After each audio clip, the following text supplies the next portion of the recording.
Hello guys, back again. और आज हम पिछली वाली पॉडकास्ट को रैप अप करेंगे। और कुछ जनरल बातें होंगी इधर उधर की, कुछ तौसीफ के बाउंसर्स होंगे और मेरा डिफेंसिव। सो लास्ट हमारी ये डिस्कशन हो रही थी कि आपने 6 महीने साल के अपने अखराजात बचाने हैं। तो over to you Tauseef. Thank you for हाँ। लास्ट टाइम जहाँ पे हमारी बात खत्म हुई थी वो ये था कि आप अपनी सैलरी में से जो भी आपकी इनकम है, सैलरी है, इनकम है, बिजनेस अगर आप रन कर रहे हैं तो उसमें से आपने एक इमरजेंसी फंड क्रिएट करना है। सबसे पहला स्टेप। लेकिन उससे पहला स्टेप ये है, बल्कि दो स्टेप्स उससे पहले हैं, कि आपको ये पता हो कि आपने करना क्या है, आपका पैशन क्या है, जिसकी तरफ आप बेसिकली ये सारी एक्सरसाइज करने जा रहे हैं। दूसरी उसमें बात यह है कि आपको ये पता होना चाहिए कि आपके 1 साल के लिए आपको कितने पैसे चाहिए, जो आपका बिजनेस, जो एक फैमिली, जो फाइनेंशियल सर्कल है, उसको एज इज रन कर सके। ना उसमें कोई एडिशन हो, ना उसमें कोई सब्ट्रैक्शन हो। बिल्कुल। तो एज इज उसको वो रन कर सके, आपको वो एक अमाउंट डिफाइन करानी है। जब आपकी वो अमाउंट डिफाइन हो जाए और आपके पास ये क्लैरिटी हो कि मुझे करना क्या है, तो फिर no matter how long it takes कि आप अपने उस इमरजेंसी फंड को उस लेवल तक पहुंचाओ। कि अगर मैं कहता हूं कि मुझे $1.25 लाख चाहिए 1 साल का, मुझे चाहे इसको जमा करने में 2 साल लगें, 4 साल लगें, 10 साल लगें, ये अलग से प्रॉब्लम है। ये मेरी अपनी पे है कि मैं अपने खर्चे कैसे कम करता हूँ। लेकिन $1.25 लाख मुझे चाहिए अपना बिजनेस शुरू करने के लिए।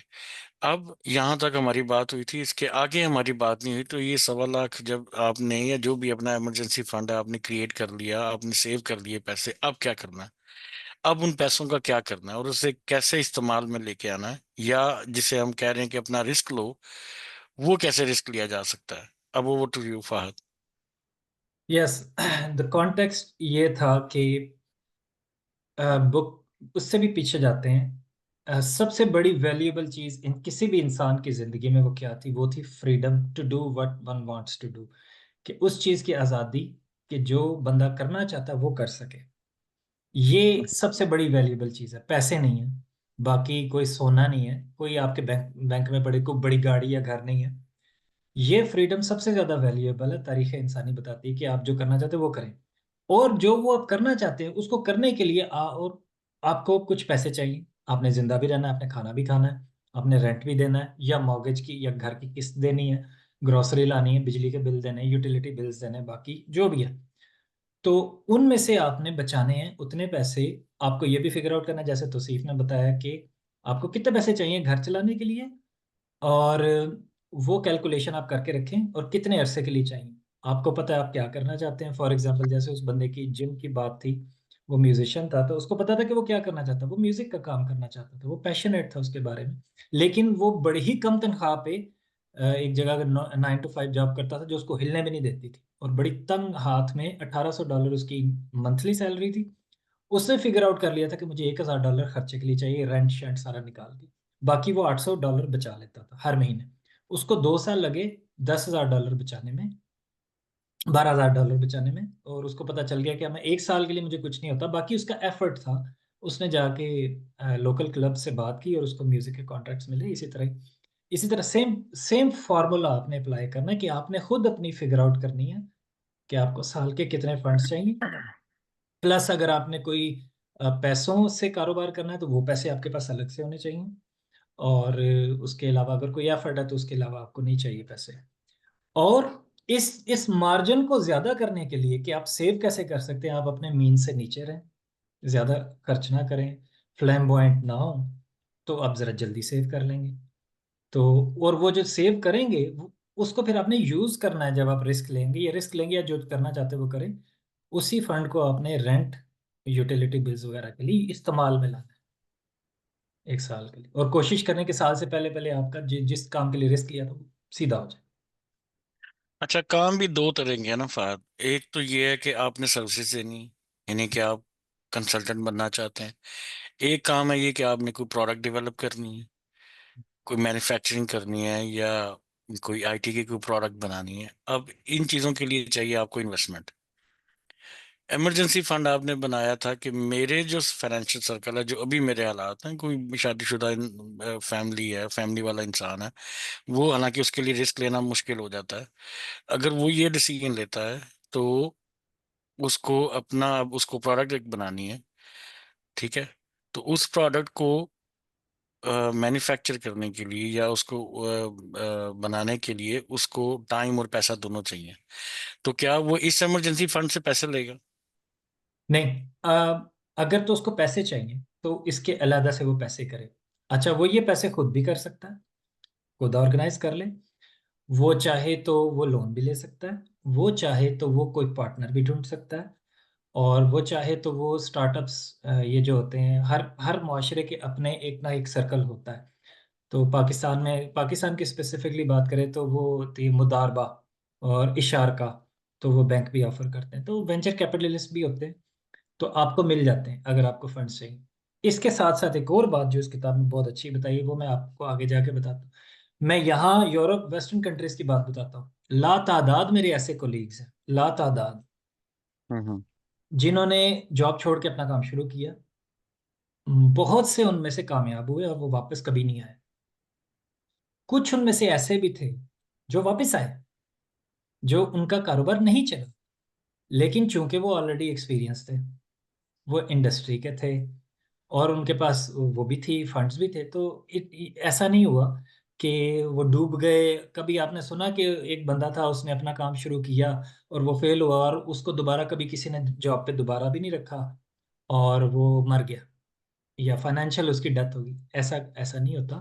आप एक्सपीरियंस्ड हैं तो आपकी स्किल की हमेशा वैल्यू रहती है।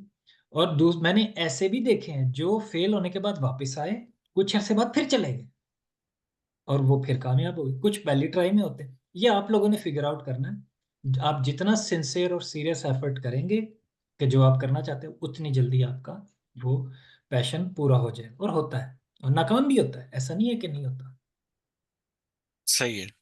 अच्छा, इसको थोड़ा सा हम सब्जेक्टिव से या जनरलाइजेशन से लेके कुछ एक स्पेसिफिक एग्जांपल ले लेते हैं। मैं इसको सिंपलीफाई करता हूँ। जो आपने बोला कि जैसे एक शेफ है, वो एक रेस्टोरेंट में काम कर रहा है, वो रेस्टोरेंट ठीक ठाक चल रहा है, उसको पता है मेरी वर्थ क्या है, ठीक है, लेकिन उसका ख्वाब है कि मैं अपना एक रेस्टोरेंट बनाऊं।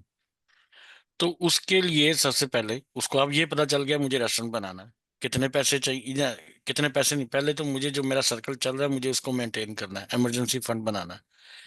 उसे पता चला जी मुझे एक साल के सर्वाइवल के लिए, लेट्स से पाकिस्तान में है तो मुझे 5 लाख रुपए चाहिए ठीक है। या 10 लाख रुपए चाहिए। तो पहले तो वो इसको जमा करेगा। चलो एक साल के नहीं तो उसको इतना कॉन्फिडेंस है अपने पे, अच्छा कोई एक साल कोई लिमिट तो नहीं है ना फाद, एक साल तो कोई लिमिट नहीं है, कोई फिक्स मिनिमम लिमिट नहीं मिनिमम रकम, है। कहते हैं कि 6 महीने होनी चाहिए, और हम्म। रिकमेंडेड 1 साल है। ये एक बहुत यूनिवर्सल एक एडवाइस हम्म।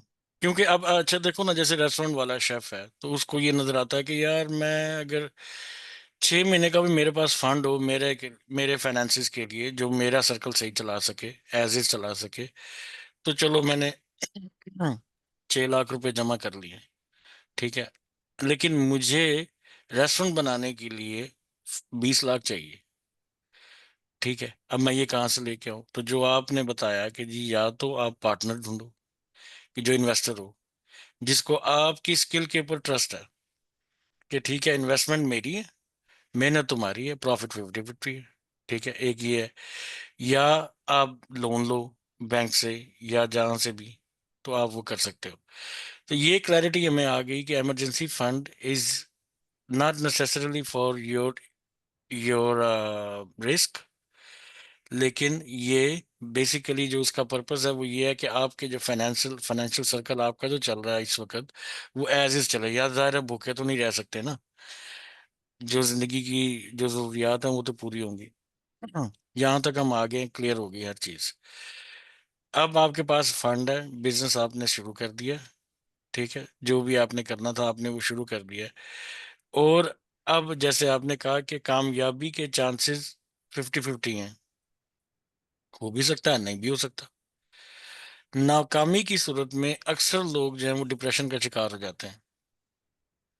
तो जो उनके पास स्किल होती है वो स्किल होते हुए भी वो नाकाम रहते हैं अगली आने वाली जिंदगी में भी, because they took it so hard on them.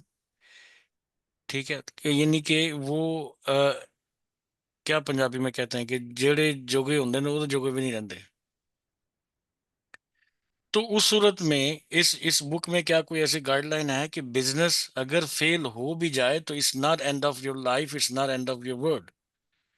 बहुत अच्छी बात आपने की है। बहुत अच्छे पॉइंट्स आपने रेज किए। मैं आपके शेफ के एग्जाम्पल को फर्दर रिफाइन करना चाहूंगा, और उसमें बहुत सारी एडवाइजेस शामिल है, सिर्फ इस बुक की नहीं। एक जनरल आजकल के जमाने में जो कारोबार हो रहा है कैसे होना चाहिए, मैं उस पर भी थोड़ी रोशनी डालना चाहूंगा। देखिए, आपने कहा, बड़ी अच्छी मिसाल दी कि जिस रेस्टोरेंट पे वो काम कर रहा है वो 20 लाख रुपए लगते हैं उसको। राइट। Totally agree. उस शेफ को जरूरी नहीं कि वो 20 लाख का रेस्टोरेंट शुरू करे। वो छोटा शुरू करे जो उसके बजट में आता है। उसने अपना टेस्ट वैलिडेट करवाना है। उसने बहुत बड़ी जगह लेकर नहीं करना वो। और सबसे बड़ा ये बात, इसके पीछे जो सबसे बड़ा टेक अवे इस किताब में से है कि आप ऐसा रिस्क लें जो आप अफोर्ड कर सकते हैं। आप हम्म। सर्वाइवल की गेम पहले खेलें, अपने रिस्क को कवर करें, ना कि आप बिग जंप के चक्कर में पड़े। एक इन्वेस्टमेंट कंपनी थी, आपको इसी किताब में से मिसाल देता हूँ, बहुत अच्छी आपने पॉइंट उठाया जिससे मुझे याद आ गया। उस इन्वेस्टमेंट कंपनी के हर मेंबर की वर्थ एटलीस्ट $100 बिलियन थी। अब वो रिस्क खेलने के इतने आदी हो गए थे, इतने आदी हो गए थे। उन्होंने कहा let's go big this time. उन्होंने रिस्क लिया, बहुत ज्यादा आउट ऑफ प्रोपोर्शन ले लिया। ठीक है। और वो कंपनी बैंकरप्ट हो गई। उसमें 20-30, hundreds of millions of worth के बंदे थे, 20-30 कम से कम एक एक बंदे की ये थी। तो वारन बफे ने उस पर बड़ी अच्छी statement the. Do not risk what you have and what you need for what you don't have and don't need.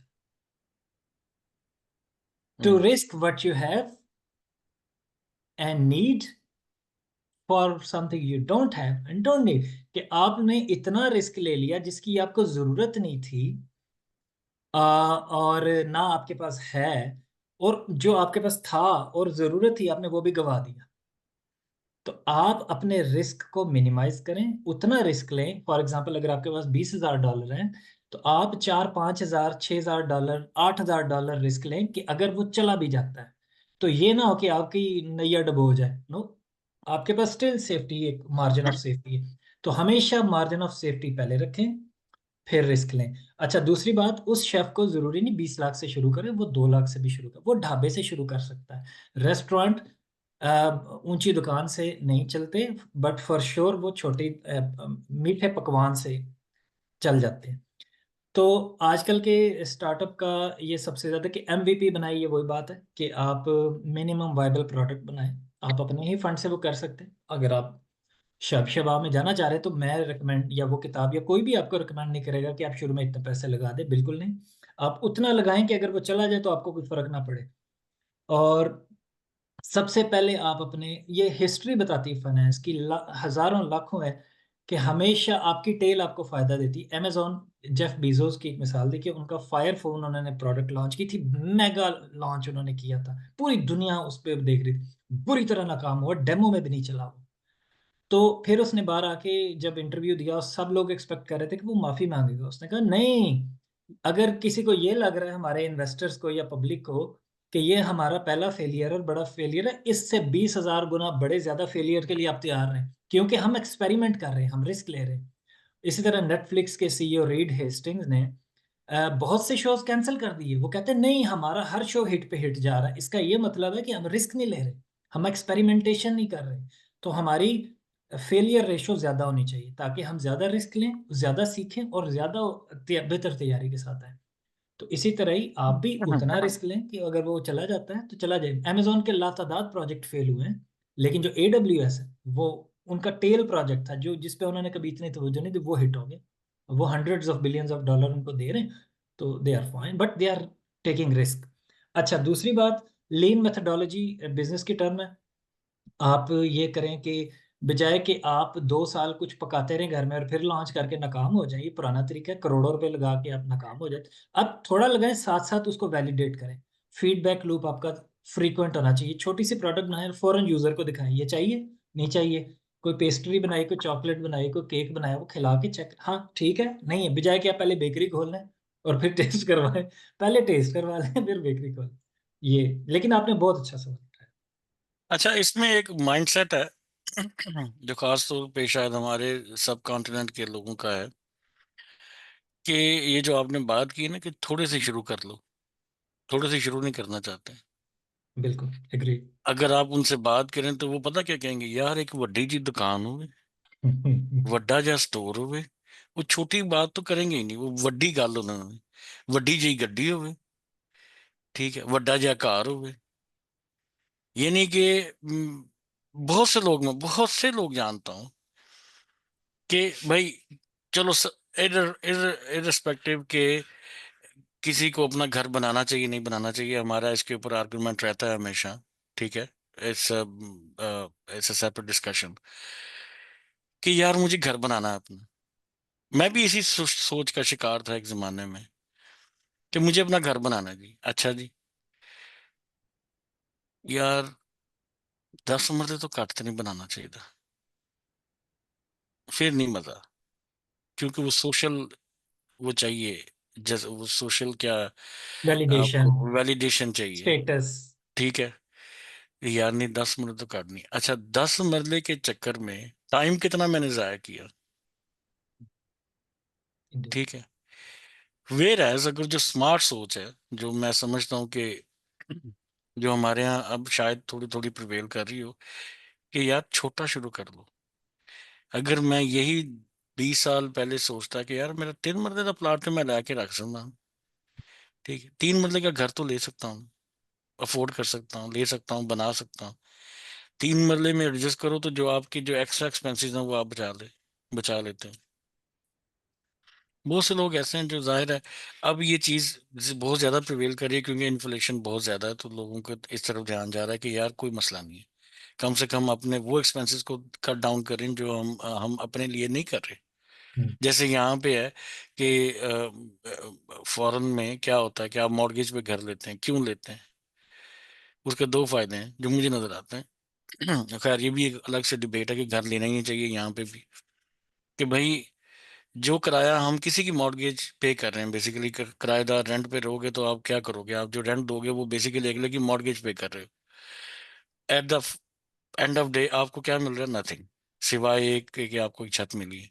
Where as अगर आप मॉर्गेज लेते हो तो 5 सालों के बाद जब रिन्यूअल का टाइम आता है तो आपके पास एक इक्विटी बिल्टअप हो चुकी होती है। गो कि आपने इंटरेस्ट दिया लेकिन एक इक्विटी भी है। तो 5 सालों के बाद रेंटल के हाथ में कुछ नहीं है। 5 सालों के बाद अगर आप अपना घर बेच रहे हो तो वो जो डिफरेंस है और जो इक्विटी है ये मिला के आपके पास एक अच्छी खासी रकम बन जाती है। तो ये एक अच्छा खासा रेवेन्यू जनरेट हो जाता है। बहरहाल आपकी बात बिल्कुल ठीक है कि छोटा और अफोर्डेबल रिस्क ले लो, टू बी ऑन सेफ। कुछ लोग तो कहते हैं कि नहीं, जैसे मैं कहता हूँ कि गैर शादीशुदा बंदा है जो अपनी फैमिली के साथ रह रहा है, पेरेंट्स के साथ रहता है, उसका इतनी कोई उसके ऊपर लाइबिलिटीज नहीं है, तो वो लंबा रिस्क भी ले सकता है, उसके पास रूम है कि वो लंबा रिस्क ले ले। एक बंदा जो मिड 30s में है, मिड 40s में है, जिसके 2 4 बच्चे हैं, जिसकी एक बीवी है, घर में उसके दूसरे डिपेंडेंट भी हैं, उसके लिए बड़ा रिस्क लेना मुश्किल हो जाता है, तो वो छोटा रिस्क ले ले।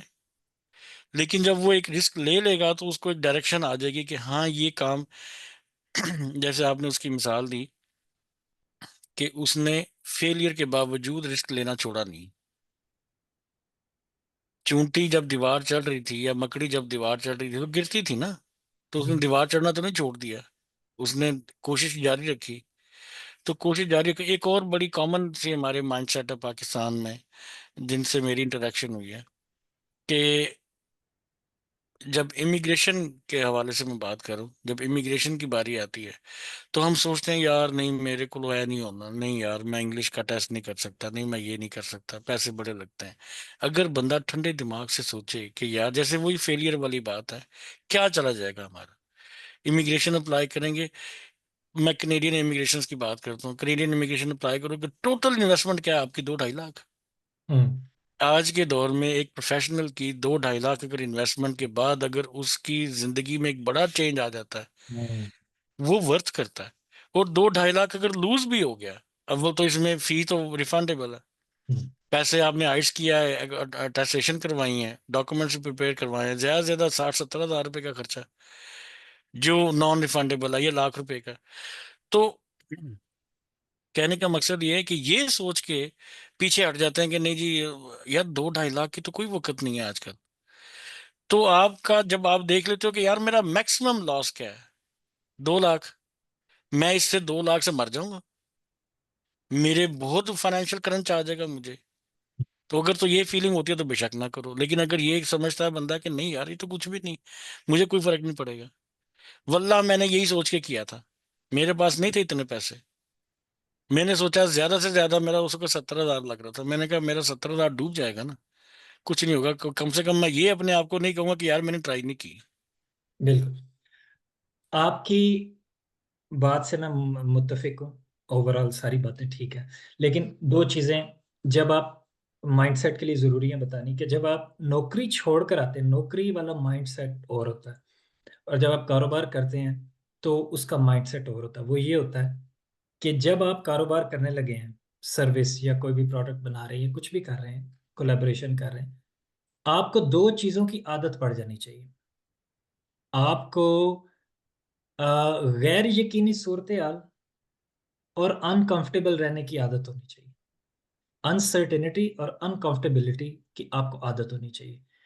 जब मैंने पढ़ी थी एंटरप्रेन्योरशिप, उसकी सबसे पहली असाइनमेंट ये थी कि आपने कॉफी शॉप पे जाना है। जब लंबी लाइन लगी होगी, आप सबसे जब आपकी बारी आएगी, पीछे आपके लाइन में लोग लगे हों, आप एक कॉफी का ऑर्डर करें जो मे बी 2-3 यूरो की हो। और जब वो आपको कॉफी पे करे तो आप कहें मुझे 10% डिस्काउंट चाहिए। अब 2 यूरो की कितनी अमाउंट बनती है? 20 सेंट। हम्म। अब आपके पीछे लोग खड़े हैं और आप उसको रोक कर वहां 10% डिस्काउंट मांग रहे हैं। ये अनकंफर्टेबिलिटी से आपको आदी करने की एक पहली प्रैक्टिस थी कि आपने निगोशिएट करना है, चाहे जितना मर्जी आप पे प्रेशर हो। दूसरा, अनसर्टेनिटी से कोप करने की, यानी कि गैर यकीनी सोच के पता नहीं होगा नहीं होगा, कस्टमर आएगा नहीं आएगा, इसकी आपको आदत। You need to learn how to deal with these things. आपको इनसे मैनेज करना है, आपको इन दोनों चीजों से। एम्प्लॉय को पता होता है, सर्टेनिटी होती है, यकीनी सूरत हाल होती है, मुझे इतने इस महीने के एंड पे मिलने ही मिलने हैं। उसको वो उस आदत हो जाती है, तो उस आदत से उसको बाहर निकलना है अगर उसने अपना काम करना है। जैसे हमारे एक दोस्त के बड़े भाई हैं, उन्होंने बहुत अच्छा स्टेप लिया था, कामरान भाई की मैं बात कर रहा हूँ। मुझे पता है जब उन्होंने ये स्टेप लिया था मैं उधर ही था, और मैं बड़ा अप्रिशिएट किया उन्होंने जिस तरह कोप अप किया था इस चीज को। जबरदस्त, वो बहुत अच्छी मिसाल थे कि उन्होंने नौकरी छोड़ के अपना एक बिजनेस शुरू किया, और वो मैरिड थे और बच्चों वाले थे। ये बहुत बहुत बड़ी बात थी मेरे लिए, जो बहुत अच्छा उन्होंने रिस्क लिया। अच्छा, दो चीजें मैंने एड्रेस कर दी। घर की बात आती है, मैं पाकिस्तान में घर बनाने के हक में नहीं हूँ, ठीक, I am guilty of that, मैं मानता हूं। लेकिन मैं बाहर घर लेने के हक में हूँ। क्यों? पाकिस्तान में सीन है, ना नोमन तेल होगा ना राधा ना चाहिए। पाकिस्तान में घर बनाने के लिए आपको बहुत ज्यादा सेविंग करनी पड़ती है, जिसके लिए आपको लाइफ टाइम चाहिए। ठीक है, वो आपको पहले करने पड़ते हैं पैसे अरेंज। पाकिस्तान में मॉर्गेज का बुरे हालात है। होम बिल्डिंग फाइनेंस की तो मैं बात ही नहीं करूंगा ना, इस्लामिक या नॉन इस्लामिक की मैं बात ही नहीं कर रहा। आपको करोड़ों रुपए होंगे तो आप घर बना सकते हैं। 3 मरले का भी अब आपको 70-80 लाख रुपए या करोड़ से कम, रीजनेबल जो घर है, जो रहने के काबिल है, वो नहीं मिलेगा। अच्छी जगह जो जहां रहा जा सकता है। 5 मरले का तो 2.5-3 करोड़ हो गया हुआ है, उससे तो कोई। लेकिन बाहर में, आपकी बात 100% एग्रीड, आपकी बात से मुत्तफिक हूँ कि रेंट तो देना ही है और वो उतना ही देना है। तो एट द एंड ऑफ, आपने, आपको बैंक फैसिलिटेट करते हैं बाहर के, आपने 5-10% देना है, और कभी कभी वो भी नहीं देना होता based on your credit history. आपने रेंट भी तो देना ही है ना। आप वो अपनी एक चीज अपने नाम करते जा रहे हो। ये सहूलत आपको बाहर के मुल्कों में मिलेगी, पाकिस्तान के मुल्कों में नहीं मिलेगी। वो शब्बर जैदी साहब अपनी एक पॉडकास्ट में बता रहे थे कि वो HBFC के जो है ना, वो डायरेक्टर बन गए थे, चेयरमैन बन गए। तो उन्होंने देखा कि होम लोन जिन्होंने लिया हुआ है, जिन्होंने 20 लाख लिया था लोन, इस्लामिक बैंकिंग की बात बता रहा हूँ, जिन्होंने 20 लाख लिया था लोन, वो 3 साल बाद, उन्होंने 3 के 4-5 साल बाद उन्होंने 30 लाख पे कर दिए, अभी भी 20 मजीद रहता है। उन्होंने पूछा कि भाई ये क्या क्या मामला है, ये क्या चक्कर है, इन्होंने 20 लाख लिया था, 30 दे चुके हैं, टोटल 20 मजीद कहते हैं हम आपको बताते हैं, ये होता ही है कि हम इनसे रेंट लेते हैं based on the value of the house, और हर 1.5 साल बाद हम कह देते हैं रीवैल्यू हो गया। वो जो 2 लाख का घर था वो 4 का हो जाता है 2 साल बाद, वो 4 का था वो 8 का हो जाता है। तो वो तो कभी सारी जिंदगी पे बैक नहीं कर सकता। तो पाकिस्तान में इस तरह के मसाइल हैं। या तो आप नेट इकट्ठे करें, बड़ा मुश्किल है सैलरीड बंदे के लिए इतने ज्यादा पैसे इकट्ठे करना। तो पाकिस्तान में तो मैं हक में नहीं हूँ। लेकिन बाहर आपकी बात बिल्कुल ठीक है, वहां होने चाहिए। आपको सिस्टम फैसिलिटेट करता है तो वो ठीक है। अच्छा, कामरान कामरान भाई की मिसाल दी है ना, तो मुझे उसी रेफरेंस से उनकी उन्हीं की एक बात याद आ गई।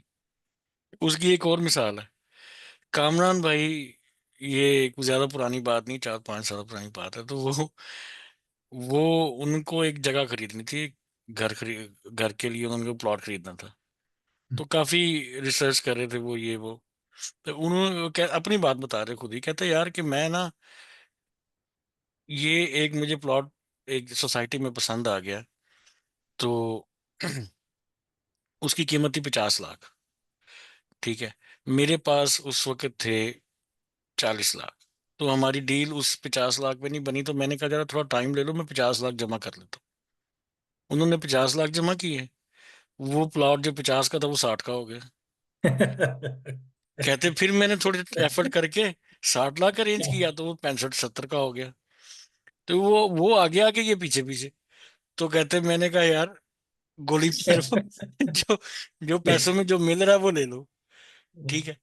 तो यही जो स्टिक एंड कैरेट वाली जो एक एक कॉन्सेप्ट है, वो वही है कि आप के पास जो है उसको मिनिमम तरीके से, मिनिमम मिनिमाइज करते हुए रिस्क को आप वो कदम उठा लें, बजाय बिल्कुल कि आप सोचते रहें।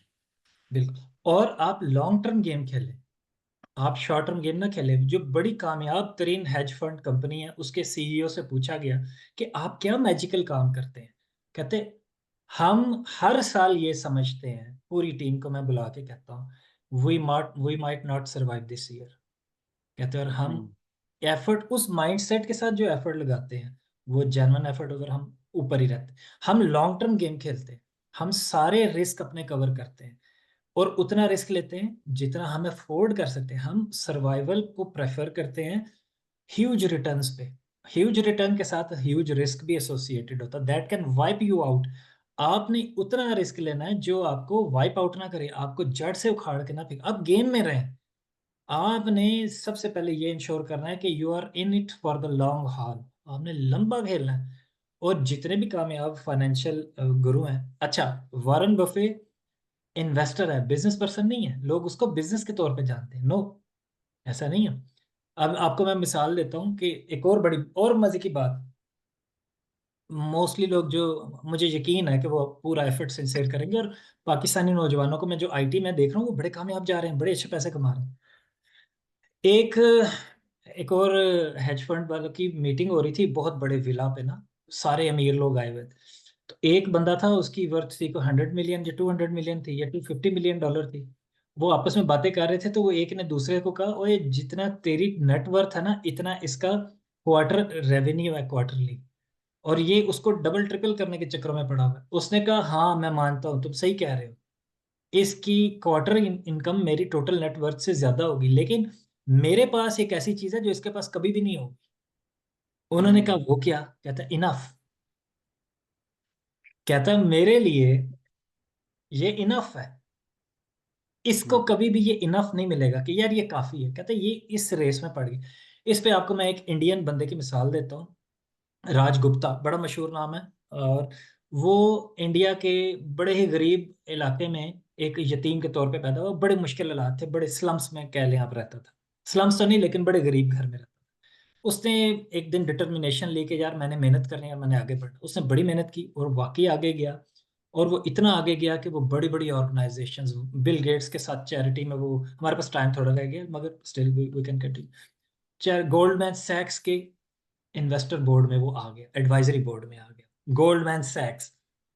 तो बिल गेट्स के साथ वो बैठ रहा है, कभी वॉरेन बुफे के साथ बैठ रहा है, ये कर रहा है। उसकी नेटवर्थ होगी $100 मिलियन। अब $100 मिलियन का मतलब ये है कि अब उसको अगर साल का $100 मिलियन पे 5% भी साल का रिटर्न आ रहा है ना, तो it is equivalent to $600 per hour earning 24 hours a day. अगर उसको 5% भी $100 मिलियन पे रिटर्न आ रहा है किसी भी इन्वेस्टमेंट से, तो उसको हर घंटे का $600 मिल रहा है, तो वो कुछ भी कर सकता है, उसकी मनी भी सेव रहेगी। लेकिन वो अब चूंकि गोल्डमैन सैक्स के बोर्ड में आ गया, तो गोल्डमैन सैक्स और उनका एक वो बैंक था, वो, हाँ, गोल्डमैन सैक्स, उसकी परफॉर्मेंस बड़ी खराब हो गई। वो इन्वेस्टर के ग्रुप में बैठा था, तो एक इन्वेस्टर ने दूसरे को कहा, ये गुप्ता को देख रहे हो?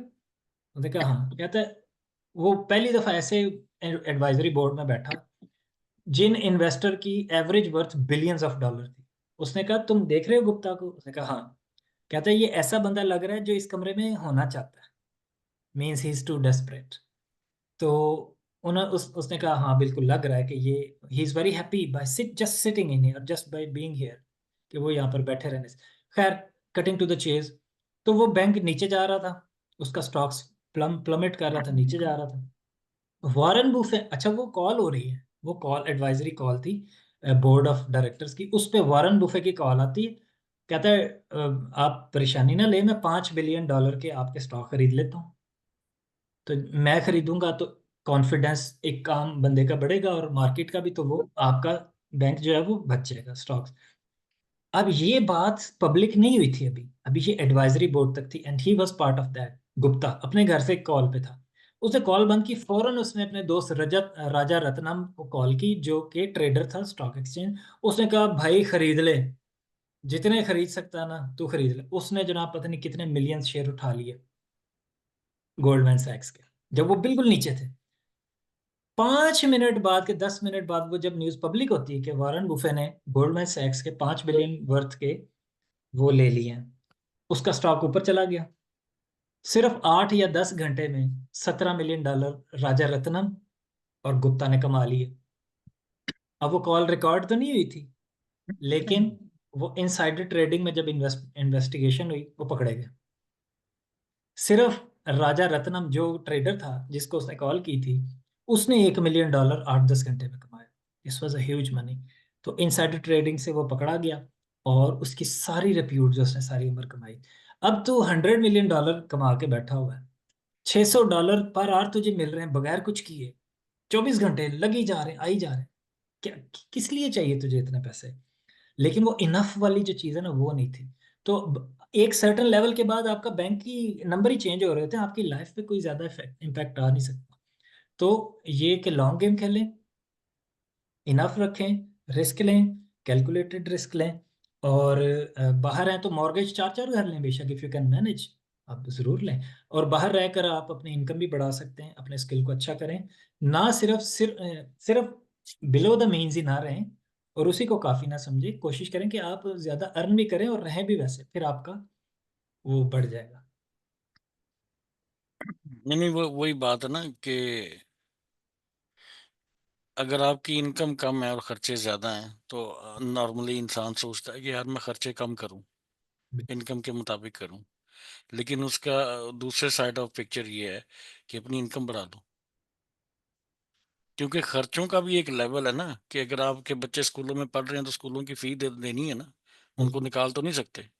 तो अगर वो अब कुछ ऐसी चीजें जो बिल्कुल कंपल्शन ऑफ लाइफ हैं, ठीक है, और लग्जरियस भी नहीं है, तो आप समझते हैं आप उनको कट डाउन नहीं कर सकते। इसका मतलब ये बेयर मिनिमम है ना आपका।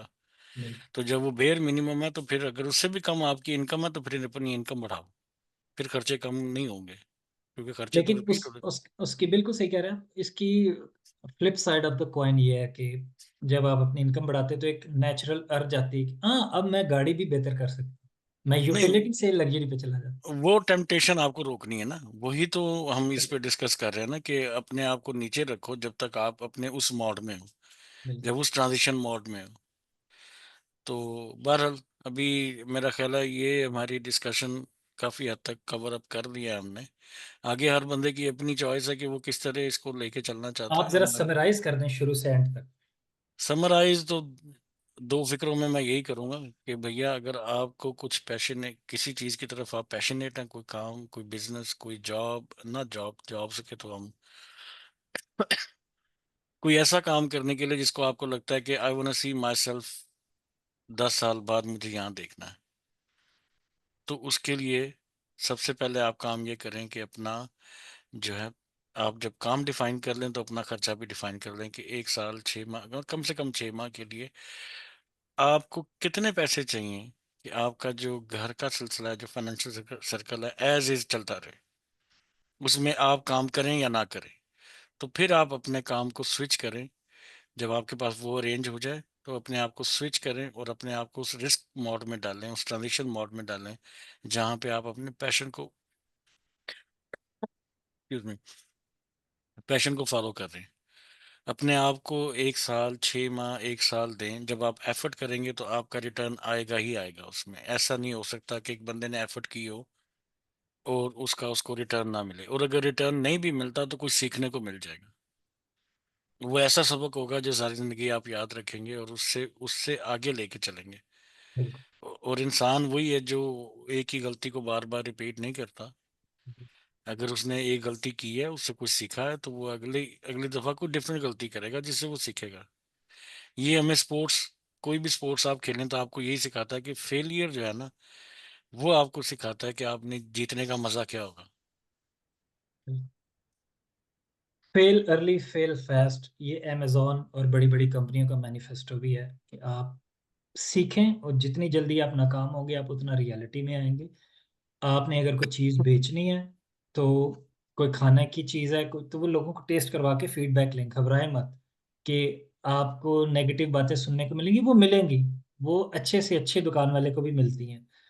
और इसका ये मतलब नहीं कि उनका बिजनेस बंद हो जाता है, नहीं, उनका बिजनेस चलता है। बड़े बड़े क्रैपी फूड टेस्ट वाले बिजनेसेस मैंने चलते देखे हैं। अच्छा, फूड के बिजनेस के पॉइंट ऑफ व्यू से ना, मैं पर्सनल आपको चीज बताता हूँ। 2 मिनट है हमारे पास, मजे की बात है, जो मैंने सीखा है, मैंने नहीं किया नहीं उसको, मैंने सीखा है। कुछ साल पहले मेरे ऐसे मुझे शौक उठा के यार कश्मीरी चाय कर, बड़ा अरसा हो गया पी नहीं। अच्छा जी, तो घर बनाई, लेके मैं आया, बनाई नहीं, 1 साल पड़ी रही। फिर एक दिन ऐसे ख्याल आया मुझे सर्दियों में कि पता नहीं गर्मियाँ थी, मैंने उसको बनाया, अब मज़ेदार बन गई। एक मेरे दोस्त आए हुए थे घर में, उनको पिलाई, कहते यार ये तो बड़ी ज़बरदस्त चाय है, मज़ा आया पी के। अच्छा, ये 2 4 दफ़ा दोस्तों को जो घर में पत्ते वगैरह खेलने आते थे वीकेंड्स पे, उनको पिलाई, अच्छा लगा, उनको फीडबैक अच्छा मिला। तो ये हौसला हो गया कि चलो यार, अब यहाँ पे कम्युनिटी इवेंट्स होते हैं मुख्तलिफ, ये मीना बाजार टाइप चीज़ें लगती हैं हॉल्स में। तो एम ही शौक उठा के चलो यार एक काम करते हैं, लोगों को ट्राई करके देखते हैं कि हम दूसरा, हमारी तो कम्युनिटी, हम चलो पाकिस्तानी या कश्मीरी चाय से यूज टू हैं, गोरे क्या सोचते हैं इसके बारे में। तो हमने क्या किया कि जनाब वो एक वो परकोलेटर सा लेके $30 40 का, उसमें बनाया को 30 40 कप और जाके लोगों को ऐसे बांट दिए। तो लोगों ने बड़ा उसको अप्रिशिएट किया, पसंद, उनके लिए डिफरेंट चीज थी। हमने कहा अच्छा, इनको फ्री की मिली इसलिए तो उन्होंने पसंद किया। तो अब देखते हैं कि इसके ऊपर पैसे लगाते हैं। तो अगला कोई इवेंट हुआ तो उसमें हमने पैसे लगा दिए $2 कि पता नहीं $1। तो जो पिछला फीडबैक था हमारा, जिससे वो हमें, क्योंकि ज़्यादा कॉमनली लोग, ही छोटा सा शहर है, तो लोगों ने पैसे दे के खरीदी। मैंने कहा यार $1 तो शायद कम है, इस वजह से लोगों ने खरीद ली, अब देखते हैं इसको 2 पे करते हैं। अगले इवेंट पे 2 पे ले गए, लोगों ने तब भी खरीदी, जिसने खरीदनी थी, जिसको पसंद आई उसने फिर खरीदी। तो अब ये इस लेवल पे पहुंच गया कि आप अब हमसे लोग पूछना शुरू हो गए कि यार आपका ये कैफे है कहाँ पे, हमें ये रेगुलर कहाँ से मिलेगी, ये तो इवेंट पे आती है ना। तो था कोई नहीं। तो सोच में आया कि चलो यार कैफे बना के देखते हैं क्या होता है। कैफे जल्दी से बनाया। रैप अप कर लें क्योंकि हाँ बस मैं वही देख रहा हूँ। कैफे बनाया, कैफे भी चल गया ठीक ठाक। अब जब अगली बारी आई ना रिस्क लेने की, वहां मैं रिस्क नहीं ले सका। जो अब मैं सीख रहा हूँ ये चीजें, वो मैं नहीं कर सका। तो ये मैं नहीं कर सका, इसका मतलब कोई भी नहीं कर सकता, सब कर सकते हैं। मैं आज चाहूँ मैं शुरू कर सकता हूँ, लेकिन अभी फिलहाल मेरे पास उसका टाइम नहीं है। बट नेक्स्ट पॉडकास्ट में जरूर हाँ, जरूर करें। चलें ओके, ठीक। Thank you. Okay, thank you.